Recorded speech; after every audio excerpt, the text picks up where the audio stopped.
The letter was folded with care, ivory paper, gold-trimmed, like it came from a wedding invitation set. But the words sliced like a guillotine. We took a family vote. You're officially not one of us. No signature. Just my mother's handwriting, sharp and deliberate. She wanted me to know it came from her. That this was her justice. My name is Danielle. And from wherever you're watching this, tell me in the comments. Stay with me. Have you ever been erased by your own blood like you were just some typo in their perfect little legacy? I sat there on my apartment floor in Chicago, that letter trembling in my hands.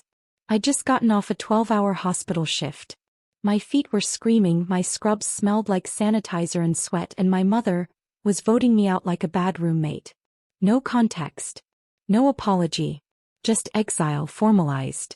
That night I didn't cry. I poured myself a glass of water, sat in silence, and stared at the family photo still hanging by my entryway. There we were, Thanksgiving 2012. I was in college. Still invited to dinner back then. They all smiled like they'd accepted me. Like I wasn't just the daughter who ruined everything by being born to the wrong father. But you see it now, don't you? My mom remarried when I was 7. Her new husband came with money, rules, and 2 golden children of his own. And just like that, I became the draft nobody picked. For years I tried to earn my place back. Babysitting. Running errands. Paying bills. Even covered part of their mortgage once when mom cried about being short on payments. But none of it mattered. No. Now they were laughing, celebrating, moving into grandma's old house like I never existed. What they didn't know was, the land that house sat on was already mine. Deeded. Filed. Paid off. Quietly transferred into my name by grandma before she passed. The only woman who ever looked me in the eyes and said, "You belong." They thought they were upgrading. They had no idea the floor beneath them was about to collapse. And I didn't need to lift a finger. Just one quiet signature. And a storm would come dressed in legal ink. 2 days after that letter, I drove to the edge of Oak Ridge County and parked across from grandma's old house. It was a white colonial, peeling shutters, wild ivy clawing up the brick, and that swing on the front porch that creaked like it held ghosts. It used to smell like cinnamon and fresh dough. Now it reeked of someone else's victory. My half-sister Melissa came out first. She twirled a key on her finger like it was some magic wand. Behind her came my mom, laughing like the world owed her joy. And there, waddling behind with a half-empty beer bottle, was her husband, Mark, the man who once told me, "You're not my responsibility." They didn't see me. I stayed in the car, windows rolled up, engine off. Just watched them dance across a porch that wasn't theirs anymore. Because what none of them knew was that 6 months before Grandma died, she called me into her bedroom. She was frail, tucked in a cocoon of knitted blankets. Her voice barely a whisper. "This family, they're vultures. But you gave even when you had nothing. So I'm giving you something they'll never take." She slid a document across the bed. A grant deed. The land, not just the house. And in Oak Ridge County, land matters more than blood. I hadn't told anyone. Not because I was scared, but because some revenge doesn't come from anger. It comes from clarity. I let them settle in. Let them post housewarming selfies. Let them hang curtains and paint the porch swing blue. Then I made the call. I knew exactly who to contact. A developer named Randall who'd once asked about that land years ago. I still had his number saved under in case they push me. I called. He picked up. I said 6 words. "It's Danielle. The land is available." Silence. Then laughter. Not the mocking kind. The kind that said, "We've waited for this."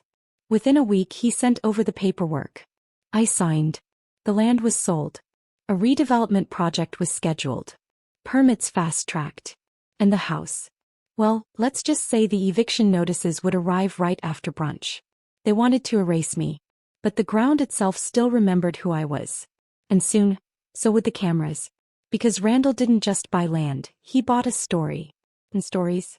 They get aired. The eviction notices landed on a Thursday.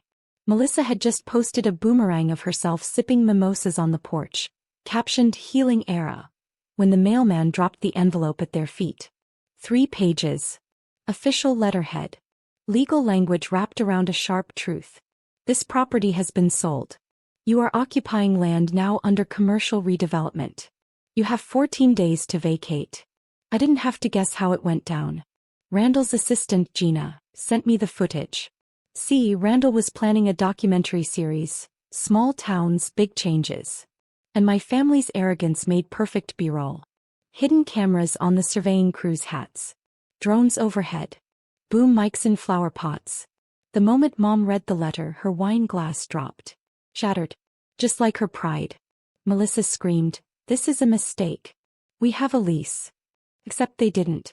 They had a key handed down from Grandma's rusty drawer, and a delusion wrapped in entitlement. Mark stomped through the yard trying to confront the men in hard hats, yelling about trespassing. But one of them, tall guy, tattoo sleeve, calmly handed him a second copy of the deed. "You can take it up with the owner," he said. "Well then where is she?" The man tilted his head and smiled. "She's probably watching." And I was. From my downtown condo, popcorn in hand. The live stream was choppy but every frame was delicious. When my phone buzzed I didn't check it. 20 missed calls. First from my aunt. Then my cousin Tanya. Then Mom. Voicemail after voicemail. "Danielle, honey, call us back, this must be a mistake. Be reasonable, sweetie. You don't want to burn bridges. You ungrateful little." Funny. When they sent that family vote letter they never asked for my vote. They were so used to me being quiet. Being useful. Being disposable. They forgot that silence isn't weakness. It's loading. That night Randall posted a teaser clip to social media. What happens when entitlement meets ownership? Watch the town where karma comes with paperwork. It got 2.3 million views in 24 hours. Me. I booked a flight.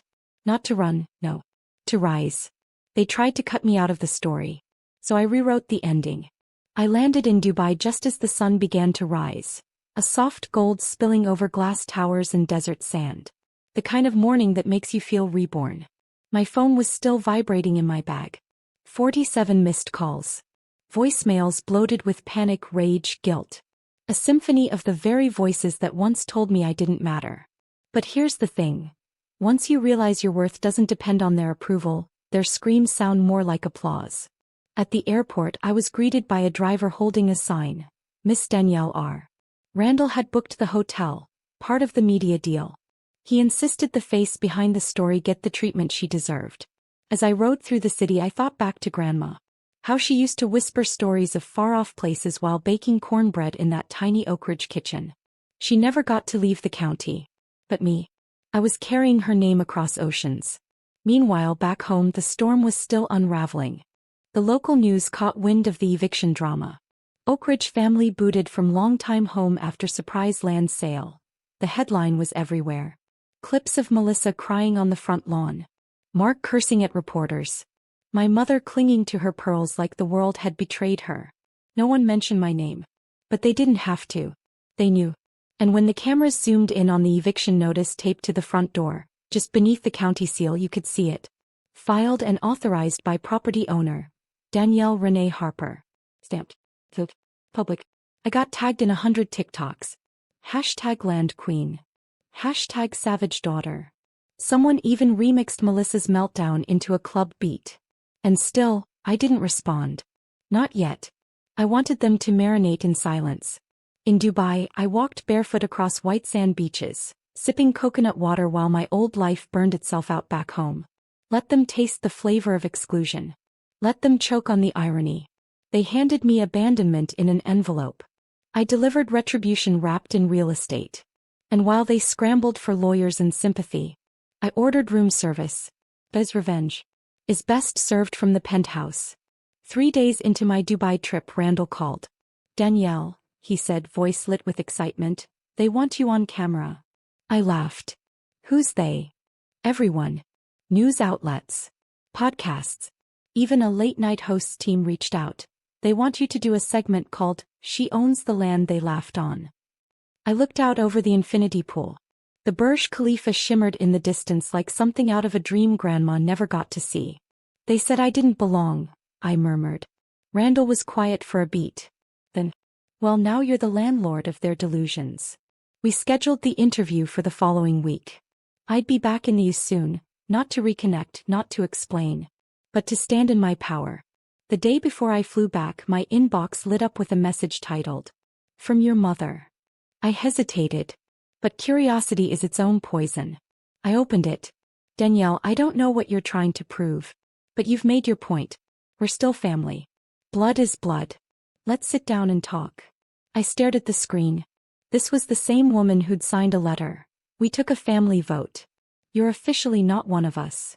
The same woman who let Mark mock me at every holiday table. Who stood silent when Melissa called me, the maid in her own bloodline. And now that the cameras were rolling, now that the eviction was trending, she wanted peace? I didn't reply.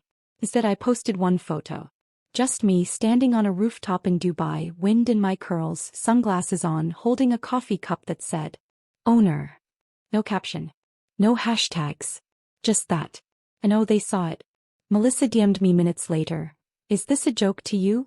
But what they never understood was that this wasn't about revenge anymore. It was about removal. Of shame. Of begging. Of years I spent shrinking to fit their broken mold. They laughed when they moved into Grandma's house. Called it finally getting what we deserve. But what they deserved was to learn the difference between inheritance and entitlement. And lesson 1? You don't get to evict someone from a family they already left. By the time I stepped off the plane in New York, I was no longer the forgotten cousin or the quiet girl in the corner. I was the woman who sold the ground out from under a house full of egos. Customs officers smiled at me like they recognized my face. Even the Uber driver said, You're the land girl, right? The one who flipped the table on her whole family. I didn't correct him. When I reached my hotel, a manila envelope was waiting at the front desk. It was from Randall's legal team. Inside, finalized paperwork. The developer had officially closed on the property. Wire transfer complete. $1.7 million. That was the value of the land my family swore I had no right to. The land they laughed about, saying I'd never get a single brick from Grandma. And yet, every beam, every stone, now carried my signature on its sale. The house had been bulldozed 2 days earlier. They tried to stop it, petitioned, begged, threatened, but it was already done. The porch where Melissa took her brunch selfies? Gone. The kitchen Mom bragged about remodeling? Thus, in its place would rise a community arts center. That was Randall's condition. He said if he was going to tell my story, we were going to rebuild something honest. And I loved that. I didn't want to be just a destroyer. I wanted to be an architect of something new. That night I finally played the voicemails. Mom's voice cracked. Please, Danielle. You don't have to do this. We're family, baby. Come home. Mark was more direct. I swear to God you're gonna regret this. You think this makes you better than us. Melissa just sobbed. It was supposed to be ours. Funny how regret always finds its voice when comfort gets stripped away. They thought Grandma's house was the inheritance. But I remembered the real one. Grandma once whispered to me on the night Mom forgot my birthday. They want the house, baby. But you've got the fire. And fire builds empires. So I turned their fortress into funding. Their entitlement into equity. And as I stared at the city lights from my suite, champagne in hand, one thought pulsed through me like gospel. They tried to bury me. But I wasn't soil. I was the seed. The morning the interview aired, I didn't turn on the TV. I didn't have to. My phone buzzed like a hive. Texts, tags, tweets. Danielle Harper. The woman who sold her family out. Then bought herself back. The segment was brutal. Beautiful. Honest. I told the truth, every ounce of it. About how they left me out of birthdays. How I was always the helper, never the daughter. How Mom used to whisper, "Don't embarrass us," before family dinners, as if my silence was a gift to them. But most of all, I spoke about the vote. The letter. That cold piece of mail that said, "We took a family vote. You're not one of us." People lost their minds. Some cried in the comments. Others said I did what they only dreamed of doing. But the most viral moment was when the host leaned in and asked me, "Would you ever forgive them?" And I smiled, not cruel, not smug, just free, and said, "Forgiveness is a gift." And they returned theirs unopened. That clip hit 5 million views in 2 days. Melissa deleted all her social media. Mark posted a video saying, "We were manipulated. We didn't know the land wasn't really ours." But the truth? They knew. They just never thought I would do something about it. Mom sent another email the next day. No subject line. Just 3 lines. "I watched the interview. I didn't know I hurt you that much. I'm sorry. And for the first time I didn't feel rage. I felt distance. Not the kind that aches, the kind that liberates. You see, when someone pushes you out of the family tree, they forget you might plant one of your own. I didn't want revenge anymore. I wanted peace, but the kind I didn't have to earn with silence. So I made one final decision. I donated $200,000 from the land sale to a scholarship fund. In Grandma's name. The Irene Harper Foundation for Girls Who Are Always Left Out. And just like that, I took everything they denied me and turned it into a door for someone else. A door no family vote could close. 2 weeks later, I visited Grandma's old neighborhood one last time.